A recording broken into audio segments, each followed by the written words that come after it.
Welcome to Commerce Media Matters, your go-to podcast for unpacking the world of commerce media. Here, we catch up with industry leaders on news, research, insights, perspectives, and everything in between. Welcome back to Commerce Media Matters.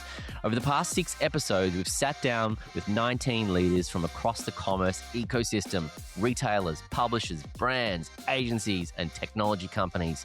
Each brought a different perspective on where the industry is heading. But here's the thing, no single interview tells you where the market is going. But when you take a step back, look across all 19 conversations, the patterns become impossible to ignore. Different businesses, different priorities, yet the same themes kept emerging. That's where the real insight lies. Yes, this episode is a chance to connect the dots. We've pulled together the biggest ideas, the recurring themes, and the signals that surfaced again and again, from AI becoming infrastructure to commerce extending beyond retail and measurement, to give you a clearer picture of where commerce media is heading next. So whether you've listened to every episode or you're joining us for the first time, this is the conversation that brings the entire series into focus. Let's get into it. For all the conversations around AI, automation, and technology, there was one idea that kept coming up: creativity and its value.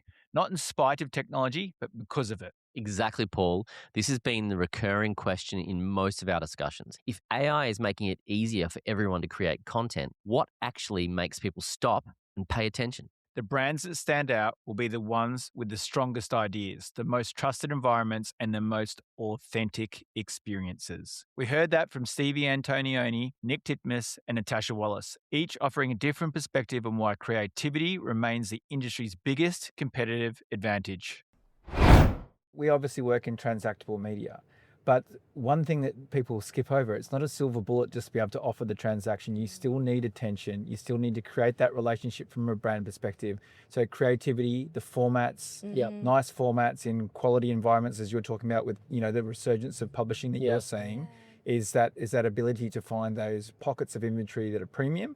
And if you're going to do that, you're going to need premium creative. You're going to need to get people's attention. We've talked about it a lot the last couple of days. Yeah. Well, creative is supposed to be, like, this is a stat that I've read somewhere at some point, but I just now repeat as if it's gospel, that the performance of an ad is based 50% on the creative. 100%. We always kind of talk about this like sort of perfect trifecta of what we do at NAMI, because it's the creative, then it's the access to the premium publisher, and then it's got the attention, measurement, and optimization built in. You need to have all of that, but to really get a customer to take an action, buy a product, then you need to have the contextual relevancy, you need to have the brand trust, what we talk about loyalty, and so you need all those pieces in place. Exactly, and then you've got the optimal kind of environment. And look, I am biased, although I work for an ad tech company now. Pretty much clearly very passionate, which is great. Pretty much my whole career has been working publisher side. And I remember back when I started in the industry, we were still asking Jeeves for a start. Like Google wasn't Jeeves. even. I remember Ask Jeeves. So Google wasn't even really a thing then, which just blows my mind. My first social media was MySpace, I think. There you go. So I don't know if this would have been such a big thing for you guys, but for us in the UK, it used to be that buying a homepage takeover on MSN was almost like the equivalent of getting the centre break in X Factor on a Saturday night. 100% it was. Yeah, it was a big deal. And there was that time when you went really creative with what you could do with the takeover. They were all interactive. The eye blasters of the world, those sort of guys came along. And so how did we get from a place of going, well, look, everyone's moving online. There's a huge amount of web traffic. You want to capture people's attention. Like, there's a reason so much money goes into digital out of home and out of home. It's because it captures attention, right? So if you know that having these nice, big, flashy formats and stuff is the way to capture attention on web or on mobile web, and that is where the majority of people are spending 7 hours, what is it on average, a day on their mobile phone? Like, can you tell me one ad you've seen in the last 24 hours on your phone? What's happened is this programmatic ecosystem has got everyone buying the cheapest inventory possible, which is the really small banners, maybe an MPU. You're in massive, heavy ad ratios. It's very hard to get stand out. And the consumer and the experience is coming last. Exactly. And so actually a publisher that, again, a bit biased because I've worked for them twice in my career, Telegraph, Very interesting approach to what they do from a display advertising perspective. Because again, it's not their only monetization strategy. A lot of publishers are now subscription, membership, donation first. So that then means you have a more, but a more considered, pared back, potentially advertising solution. So it's not off-putting to folks that you're asking to pay for access to the content. Yeah. But they do far fewer ads, one ad on the page, but it's a big, nice, flashy, Contextually relevant, attention-grabbing colour, voice, like it's creative, right? What's the standout theme that you picked up? So for me, it is going back to the roots of creativity, right? Okay. Because when I'm having a conversation with anyone about retail or commerce, like it's search, and then it's evolved from search into display, and it's all about data. Everyone's It's forgot performance about and measurement, but it's not what does the role that creativity plays in superpowering all that, right? Exactly. And I feel like there's huge gaps in sort of the market where we talk about a full funnel, but really what we've done is we've gone straight to the top of the funnel with like a CTV activation, and then we're still running like native activations down below. And you kind of miss this consideration bucket where there is like really cool creative, like what we're doing together, and how can we actually push more up the funnel to help people discover things, shorten their path to purchase, be more discoverable. So for me, it's like it's that theme, which is people trying to solve the consideration element here, and again coming back to like how can we innovate creatively, because that's not really talked about in the world of retail media and the networks and stuff like this. One of the themes has been the brilliant basics for all the companies that we've spoken to, about having their brilliant basics set up so that they can take advantage of what AI can do. Including things like making sure their content in their site is machine readable, and their ads clearly are judged by, well, the content that they're doing is being judged completely separately. So you really, that's a great study to present. Yeah. It felt like chapter 1, you know, like there's some kind of specifics that came out of it. Models are systematic in the way that they process information. Human beings are more heuristic. We like narrative and story. We infer. Models need directional cues. So like that, the way in which you craft content and their kind of preference, you know, models' preference for product-centric content. They're looking for maximum information to facilitate or kind of mediate a decision or a choice. And you think when you have a conversation with a chatbot, or even if you start to think about, say, agentic commerce, where it's an invisible decision process, you can imagine that ability to get a deep understanding of a product, to do a cross-section comparison across, you know, whoever else is offering a similar product in that space, get to know why they shouldn't recommend that product from knowing the context of the category. All of that information is super important. We kind of rely on human beings knowing what the context of our products, because they fall into categories through a need. You know, there's going to be something that is triggered in their life, and then they're exposed to our product. We kind of need to educate models on that. We need them to know what are the kind of emotions behind the decisions. What's the category entry point? How do you evaluate that? Why is our product number one? And we need to be deliberate in that communication. And then if that starts to become invisible, so you're not actually seeing that conversation take place, then it's scary for brands, because they don't get to participate in every step. They kind of go from start to end, and there's a machine that's kind of facilitating that decision path. But we still need brand. And so distinct brand assets, DBAs, really matter, because if you think about how information is stored within an LLM, you're going to have, you know, all shoe brands are going to stack on top of each other. You know, it's like it's a node, it's an information parcel, and then it's like running shoes. Boom, boom, boom, boom, boom.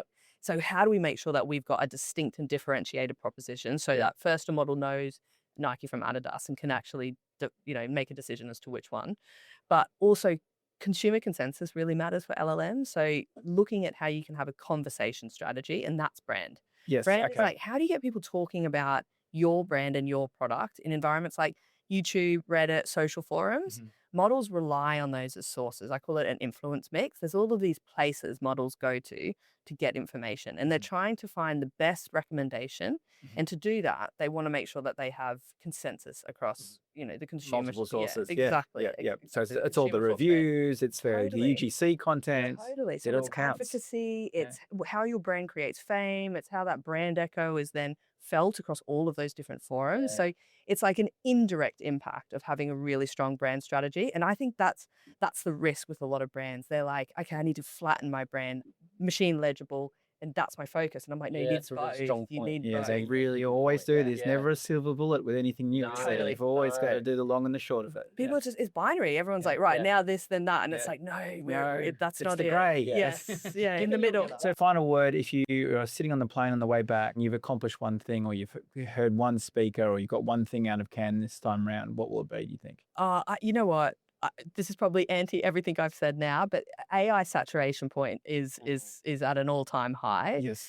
Return to creativity. Like, let's make sure we've got creativity at the heart of what we talk about in Cannes. 100%. Oh, look, I take it back 3 years, David Drogas, when he first was starting to speak about AI, he said it's just a tool, and if you use it as a tool for creativity, you can be extra creative. Totally. So let's hope That's that it. happens. Yeah, totally. Once you've captured attention, the next question is simple. Did it actually work? That felt like one of the biggest shifts. The conversation has moved well beyond impressions and engagement towards proving real commercial impact. Whether it was retailers, brands, or technology partners, everyone seemed to be talking about building the right operating models, making smarter decisions, and ultimately connecting marketing activity to genuine business outcomes. Regina Yeh, Anna Checker-Mullins, Connor McKenna, and Alice Anson each explored that shift from a different angle. And altogether, they painted a pretty clear picture of where the industry is heading. I think like a few years ago, the conversation was really not about the details or like the uncomfortable truth. It was about who has flashier, like, PowerPoints or like better narrative and storytelling. And now, and I've literally had like retailers told me, many of them like, I don't care. Like, it feels like I'm just buying a car. I don't want to look under the hood. You guys all have the same pitch. Yes. And then now it's very different. Like, I think people have been, this is not the first rodeo. And they're sort of saying, hey, it's my second and third time scaling this or building this. And I know what are the traps to avoid or what are the things to look for. Yep. So I feel like even within like maybe the enterprise market or like a B2B model, we're starting to see that too. Like the trust, the authenticity, and like that comes through a lot. So I feel like there's a bit more of like, are we doing this right? And there's room to have those like uncomfortable conversations or like more like some of the key narratives. I think like even just the fact that we can talk about it now, and instead of talking about, hey, have you heard of commerce media? Have you heard of retail media? It's a very interesting thing. The other one is like, I think there's a bit of an adulting for the industry. Like, I like that phrase. Yeah. That's a great way to discuss. I like that. That's cool. I was at our own event in Sao Paulo last week, actually. And then like, I think because of the scale of the Brazilian market, you get to hear like South America is a really strong market for you guys, right? Very strong. Yeah. So then some of our retailer partners were just saying, hey, you know what? Like it's just not enough if we're better than other retailers. Like right now we're being compared against Google, against Meta. So we need to really come like into the next league. And when you're like eyeing that, I think the bar raises even higher. But it's also an exciting moment because now we're actually like seeing that it's possible. McKinsey has incredible clients and is highly regarded. We love the work that you do. What we just talked about then, we've got the agents. What's the inbound kind of inquiry? What's the thoughts from the market, from McKinsey customers? Is there a lot of like, please help us? Have we got a handle on this? What's the appetite? What are you experiencing? Totally. I think everyone is trying to figure it out, right? So CEOs, CMOs, CIOs, they come to us with the question of, where do we start? Right? And the reality is that a lot of those teams have started to get like point-to-point solutions, right? Like they have, when I talk to the CMOs, let's say they have creative agents or creative Gen AI capabilities. You have copywriting, right? Some clients are starting to create briefs with some agents. But the biggest challenge that we're seeing when we talk to clients is that it's one-on-one, right? It's like a use case to a use case.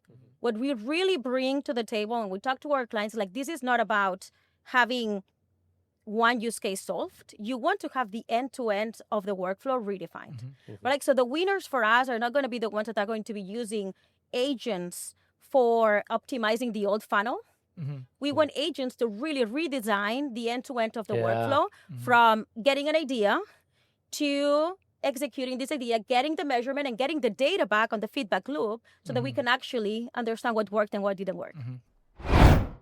The big trend in my conversations, though this may be selection bias on where I'm spending time, is thankfully not agentic, because I think the term agentic is way overused. Yes. And we'd agree with that. Most people, all it means is some efficiency on your existing workflow, which is non-differentiating, is completely table stakes. And based on my LinkedIn, apparently it's very easy to build agents. So instead, a bunch of my conversations, and this is really how I think of agentic, or where the opportunity is on the decisioning side, right? So what AI starts to unlock is more of the spectrum of decisions that used to be static to be made more in real time. So if you think about even the advent of programmatic, you went from static campaign decisions and static execution to more static campaign decisions and real-time execution. What AI starts to unlock is now real-time campaign decisions, whether that's what audience or data you're using, what creative you should be bringing forth, what inventory, what personalization, like making those in real time to what are the business objectives, right? As people talk about outcomes, that's ultimately what you're trying to do. And so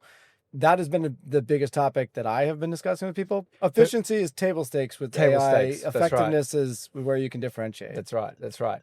And so what are we going to be saying in the next 3 to 6 months? I do think if everyone is announcing agentic right now, they're probably going to be announcing decisioning in 3 to 6 months. You're ahead of the game. It'll be as always. I think there will be a lot of this. I'm not the only one saying it, so relying on other smart people. Okay, so you heard it here first. Next year will be the year of decisioning. You can become a bit obsessed in this industry, I think, about looking at other people and going, I have to do that because they've done that. So we've definitely made a conscious choice to not kind of follow the crowd on everything. We've been in a cycle recently as well about kind of thinking about our on-site technology and what does that need to look like for a future state, etc. And you developed your own DSP. Do you think that gives you a distinct advantage? We do because it allows us to continue to own all of the data, all of the audience sets. It allows us to set our own direction. It allows us to kind of move with the technology, and ultimately that's the platform that was the bedrock of Pollen and everything that we bought on top of that. So it definitely helped us to accelerate within that space. Let's talk AI. Because across all 6 episodes, it was the one theme that kept coming up. How could it not? But the catch is, nobody was really talking about AI itself. They were talking about what it unlocks, from changing how businesses work, how brands build trust, and how content gets created, distributed, and discovered. So take a listen to these insights from Alex Springer, Andreas Reifen, Kunal Nagpal, Lou Barrett, and Jess Gilby. For the first time ever, we in theory have an entire customer journey contained in a conversation in one measurable space. But from an advertiser perspective, that is a gold mine. Super cool. If we can solve it, make it easy. I think to me, like this whole Gen AI rising is a call to action for our industry because 2 things have happened. One, the entire world has told us clearly that they're tired of ads, right? I gave you as they exist today. Oh yeah. Like we had a shiny internet with all the colors and flashing lights. A chatbot appeared that is a text-based interface. And everyone just like threw away browser. Like, oh no, yes. Show me plain text. I want plain text again. Because there's no ads and it's easy to understand and we can parse it, right? We as an industry, an advertising industry, as the folks up and down this beach, need to figure out how we respect this idea that consumers are finally actually able to express to us. They want just the facts. They want the information they asked for. And they want to be able to own their own identity and they want to own the access to information, right? Which is so different than free browsers, ads everywhere. So we need to understand, what does it mean to influence a consumer in this world? How do we respect consumer privacy? How do we understand how to have transparency in our LLMs and those systems? And then how do we monetize that in a way that doesn't effectively inshitify LLMs the same way we've done to half the internet? No, it's interesting. In our space now, you have 2 sides. You have like agentic, advertisers going direct, but then you have the other side, like will consumers still hit websites and shop on a retailer's website, or will it all happen in AI chatbots? It's a tough one, isn't it? It's impossible to predict. There are certain things that nobody can predict, but we can guess what will happen. And my guess is it's not the most compelling experience to buy fashion, for example, in a chatbot. And you want the experience. Exactly. The social, like if you look at a TikTok, that's much more disruptive for shopping than ChatGPT or Claude. Because you're browsing. You're shopping, you're browsing, you're surprising, you're delighting. There's color, there's brand, there's size. That's shopping. Right. Exactly. And this does not happen within ChatGPT. So I think that traffic from AI chatbots, it will be a channel only to a very, very small extent. Transactions will happen elsewhere. We see OpenAI walking this back already. So they now drive the traffic over. Then there's a theory, and the decision is being made within the AI chatbot already. And then the user just hits the product detail page, puts the product into the basket and buys it. So the retailer has basically lost all control. All vision and signals. And I think that's where OpenAI's first approach has sort of hit some snags, is that the retailer doesn't want to let the control over the front end of the consumer, the consumer relationship with OpenAI. You can't just stick a button on there and then get all the data. So the retailer wants to have that relationship with the consumer. They don't want to be disintermediated. So a really interesting space. The thing that I'm hearing this time, and I was hoping to hear it, from agencies to advertisers, they're no longer talking about, the bogeyman of AI.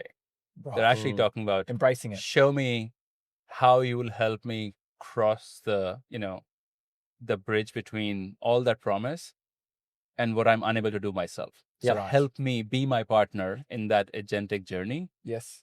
And I feel like that's a big shift in the last, even 6 months, forget last Cannes, where everybody was like, ride or die, and we'll do everything on our own. Like, otherwise, who are we? And now they're like, actually, we need partners. Yes. We need people who get it. And commerce is like the single biggest thing that they're trying to solve, which they can't do on their own. Like, we can't do it on our own, but we know we want to solve it. We know they've tried. Yeah. And they're very open about it. Like, look, we thought we could, but it's just a beast because the world out there is 8 billion people, and we thought we could do it. We just crossed our 4,000th agent in InMobi. Right? We built 4,000 agents. But when people look back to like 18 months ago when we started like truly focusing on it and said, oh, you know what? The first 2,500 were like completely like shit. Like we made such bad agents. And I was like, no. Well, you appreciate the you honesty. learned You 2,500 times to build the next one because we didn't know what we're doing. We shouldn't expect the clients are any better because they're all struggling with the same problems. And at least 1,000 of them were stuck at that bare bones infrastructure. Everybody had an idea in their head, except they don't know, okay, what data should be coming in? How should I be parsing it? What data should work on it? How should I train it? And we learned on the way, and it's fine. But that basics, if we didn't solve that, and I don't think we solved it fully, wouldn't have gotten us to our 4,000 agent. What an incredible amount of learning that's happened in Mobi in that period. And it's, in some ways, we're a very proud tech company, right? We build stuff. But in other ways, this was probably the most humbling phase. Because on the one side, you're like, we got to be on this train or we will not exist in a few years. And then on the other hand, you're like, you thought you were a techie. This is your moment. Like, when else do you find these sort of big transformations in your career? That's right. I think the last one was maybe the Industrial Revolution. I mean, that's how big this thing is. So it's brave of you to do that experimentation because that's what's required. Because nobody can, like we were talking to people, what do you think is going to happen in the next 3 to 6 months? Because no one can predict post 6 months. I think also, and Jess, you can talk to this one because it's your brainchild, but a lot of the clients out there that we're talking to at the moment are just going, oh my God, how do we navigate this AI era? And how do we publish for LLMs? And can you help us? They're coming to us. They're coming to you? So Jess has got this amazing presentation. It's called The Prompt.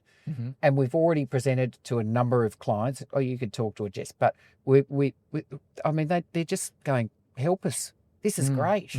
We want that.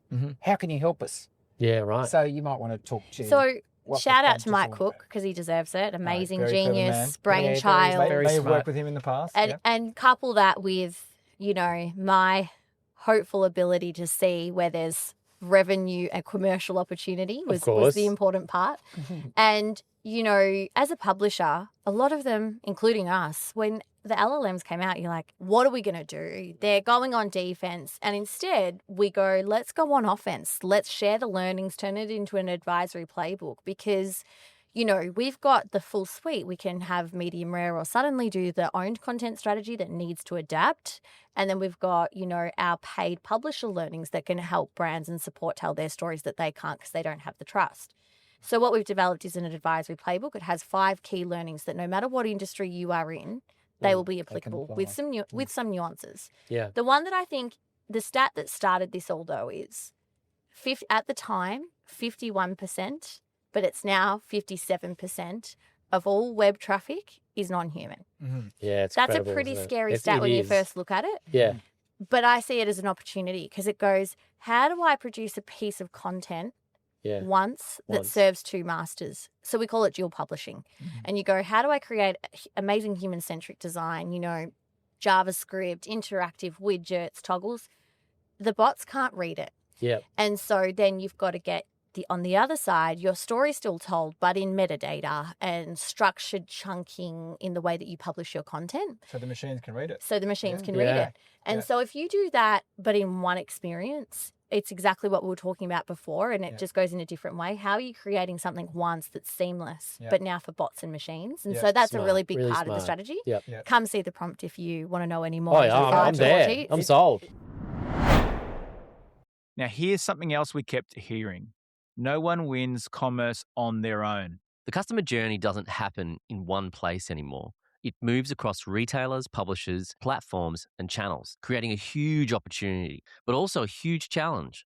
How do all those parts connect? So we explored what it takes to build a more connected ecosystem with Amy Owen, James Taylor, and Katie Jones. It's so funny. So I've had a couple meetings right now that it's all about the integration of data, which is super interesting. Data, we're talking about that a lot with retailers. So like a lot of retailers want, and we were just talking about this, but a lot of retailers were talking about wanting brand dollars. And so all of the retailers say that, you know, from like Amazon through to like the long tail. And from my standpoint, if you want brand dollars, you have to behave as a media partner. And so how do you do that? And one of the pieces is, how do you integrate the data? And so for a very long time, we were actually looking at our, you know, proprietary Axiom data, building audiences, looking at Walmart data and using a clean room, right? The whole LiveRamp thing is, you know, that has been brought to everyone's attention. We are exiting LiveRamp publicly. Because our competitors had purchased it. And so from our standpoint, it's like we have real ID. And so how are we actually tying those two together? And if you tie them together from a media and also a, you know, shopper commerce perspective, retail perspective, then you get the holistic holy grail. And then you could actually not only create the holistic audiences, find like the duplication and you know, build the efficiency there, but then also measure. And so the conversations that we're having with the retailers is, hey, like, now is the time to talk about how we are actually integrating our data into either our system or like our planning cycle or whatever it may be. But from our standpoint, it's all about that. So I've heard that twice. Yeah, and unlocking that data for 3P is where that incrementality is going to come from, right? We were talking about that. And that's when they're going to appear on those brand campaigns and not just the trade stuff extended into more spots and dots. It's going to, It's building it's almost taking the ecosystems and connecting them and aggregating them. So then we can look at all the ecosystems together. And so from our standpoint, like we have been doing that for a very long time. So it's not something that can't be done. No. It's just very manual. And so we talk about, and I know I'm going to drop it right now, the AI bomb, right? So AI will help speed that up for us and internally, externally, and how does that actually work? And so I like it because the conversations are not necessarily AI, but they are underpinned by AI because now we're starting to use it and not just talking about it, if that makes sense, but talking about data and how to integrate data. And using it tangibly. And get results from it. Right? So that's like what we've been really focused on in my 1.5 days I can. Well, I mean, that seems like a theme that's already sticking out for us as well. We spoke to the Pubmatic guys about their AI play and how they're looking for the efficiencies, and it seems like people are putting this into practice now. And with those efficiencies, that means good for everyone, right? There should be more dollars in working media. There should be more dollars to do creative execution. It's connecting the dots and to be like really transparent. Like it's just more of a lot of the retailers wanted their own ecosystems for a very long time. Yes. And the challenge is that the consumer shops, I think it's like 7 places in a given day. Yeah. So it's not aligning to what reality is. And so how do you Nor for the actually, marketer. They don't want to be sitting in the one spot either. right. So it's like, how do you spread the wealth and create that, I'll call it like a total ecosystem and connect brand to retail. And so that's kind of a lot of what we're talking about, but it's not just talking, it's how do you do it? So customers not really shopping completely on AI at this stage. So just discovery, great for comparison, great for discovery. Question was, when you get 3 items returned by an AI to consider, is it really considering everything? And does that matter? And I think actually it does matter. And, customers not getting a complete full look at the full availability like you do on Google Shopping. And even that's getting trickier to really know if you've seen everything. There's obviously a bunch of benefits to advertisers and the automation around ad ops that previously would have been very time consuming, and everyone talks about fragmentation. And actually, the more you can automate, the more fragmentation is okay because you have more time and resources to achieve outcomes. So what I realized as sort of a broader theme is that tech vendors like us, and maybe you guys, sort of hypothesizing a bit as we go, right? But like, well, we should build this. We think this will work, And the retail media networks are kind of similar. It's like, we think this should be our proposition. We'll see what works. And lots of stuff doesn't work, and some stuff does work, and the stuff that works is great. But Nicole Lazinski stood up from Nestle, and she slammed down, here's how it is at a brand. Like, here's what we are using it for at an advertiser right now. Creative optimization, localization of creative, that kind of scale piece, how they're sort of synthesizing data across different RMNs that come in and trying to align it all. And then I think that the most exciting thing to me was she got into the crux of profitability of a business, which is, can they be using data from retailers better for better demand planning and in their factories? And this is the brand, right? The brand. These are our customers. And I said to her, okay, that's great. Who's doing a good job retail-wise about giving you the data that you need for demand planning? She's like, DoorDash. Traditional retailers, far less useful data. And to me, I'm like, okay. Is that because they're protective still? They're still so protective of their data. They think that that's going to impinge on their negotiation with the suppliers. Maybe it will. I don't know. But there's obviously clearly a data monetization opportunity here. Where we started to see, well, hang on, we can see this much more scale. What else can we do in this period? And I think that's where we're now at a point where you can actually see more signal. The amount of information that we get through to from our publishers is very dense and rich. What we pass on to the DSPs is a very normalized version of what we receive. And so there's more information on the SSP side. There's more scale. Because we've not throttled anything down. We're playing with 21 million queries per second. And so that's enormous scale. And so if you want to get real performance out of for your brand, for your agency, doing that in a place where you have more signal, because ultimately it's the data access that you get. Big theme this week still. AI, big data is a big theme. Exactly. So getting access to 100% of the data, getting access to 100% of the supply, and getting access early is really what we're talking about here. Looking back across all 19 interviews, I don't think anyone asked whether commerce media is here to stay. Exactly right. The debate is over. Now the conversations center around what's next. Better measurement, better connected experiences, and ultimately a much bigger view of what commerce media can become. And that's what we unpacked with Emma Newman, Babs Kahinde, Colin Lewis, and Evan Shapiro, each offering a different perspective on what the industry's next chapter looks like. You can't prove true incrementality if you don't have a single view across all impacts that are all exposures and experiences that a brand will have with a consumer. And I think that's really important, because we've been talking about live sport, which is a slightly different topic, but it kind of taps into the same thing, which is you lay down your media plan, which is great, and a lot of that will be in store, it'll be JBP or whatever it may be, but you've got to hold something back for the magic moments, right? Because especially if you take the World Cup, for example, who knew about Cape Verde's goalkeeper before, they basically parked the bus? And he went from 600,000 followers to X million thousand followers.